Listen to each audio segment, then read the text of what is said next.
മലപ്പുറം പൂക്കോട്ടുംപാടം ചുള്ളിയോട് കരടിയുടെ ആക്രമണത്തിൽ യുവാവിന് പരിക്കേറ്റു. ചുള്ളിയോട് ജംഷീർ അലിക്കാണ് പരിക്കേറ്റത്. സമീർ ബിൻ കരീം ഇപ്പോൾ വിശദാംശങ്ങളുമായി ചേരുന്നുണ്ട്. സമീർ, എവിടെ വെച്ചാണ് കരടിയുടെ ആക്രമണമുണ്ടായത്? സമീർ, ഉന്മേഷ്, കരുളായി ഉൾവനത്തിൽ വെച്ചാണ് യുവാവിന് നേരെ കരടിയുടെ ആക്രമണം ഉണ്ടായത് എന്നുള്ളതാണ്. ഈ ചുള്ളിയോട് ഉണ്ണിക്കുളം സ്വദേശി മുണ്ടശ്ശേരി ജംഷീർ എന്ന് പറയുന്ന 30-കാരനാണ് പരിക്കേറ്റിരിക്കുന്നത്.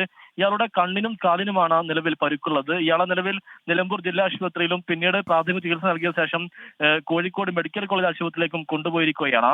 ഇന്ന് ഉച്ചയ്ക്ക് ശേഷം 3 മണിയോട് കൂടിയാണ് സംഭവം ഉണ്ടാകുന്നത്. ഉൾവനത്തിൽ ഒരു കുറ്റിക്കാടിനോട് സമീപം വെച്ച് ഈ ജംഷീർ അലി മറ്റു 3 പേരും കൂടെ ചേർന്ന് ഈ കൂൺ പറിക്കുകയായിരുന്നു. അതിനിടയിലാണ് പിൻഭാഗത്തിൽ നിന്നും കരടി വന്ന് ജംഷീറിലെ പിറകിൽ നിന്നും ആക്രമിക്കുന്ന ഒരു സാഹചര്യം ഉണ്ടായത് എന്നുള്ളതാണ് ഈ കൂടെ ഉണ്ടായിരുന്നവർ പറഞ്ഞത്. ഉടൻ തന്നെ ഇവരുടെ കരച്ചിലും ശബ്ദവും കേട്ട് കരടി ഓടി മറിയുകയായിരുന്നു. പിന്നീട് 3 പേർ ചേർന്ന് നിലമ്പൂർ ജില്ലാ ആശുപത്രിയിലും യുവാവിനെ പിന്നീട് കോഴിക്കോട് മെഡിക്കൽ കോളേജ് ആശുപത്രിയിലും പ്രവേശിപ്പിക്കുകയായിരുന്നു. ഈ ചുള്ളിയോട് വനമേഖല എന്നുള്ളത് ഈ കരടി ധാരാളമായി ഉള്ള ഒരു പ്രദേശം കൂടിയാണ്. അതുകൊണ്ട് തന്നെ ഇവർക്കെതിരെ ഈ വനത്തിലുള്ള അനധികൃതമായി പ്രവേശിച്ചതിന് കേസെടുക്കുമെന്നുള്ളതാണ് ഡിഎഫ്ഒ വ്യക്തമാക്കുന്നത്. ഉന്മേഷ്.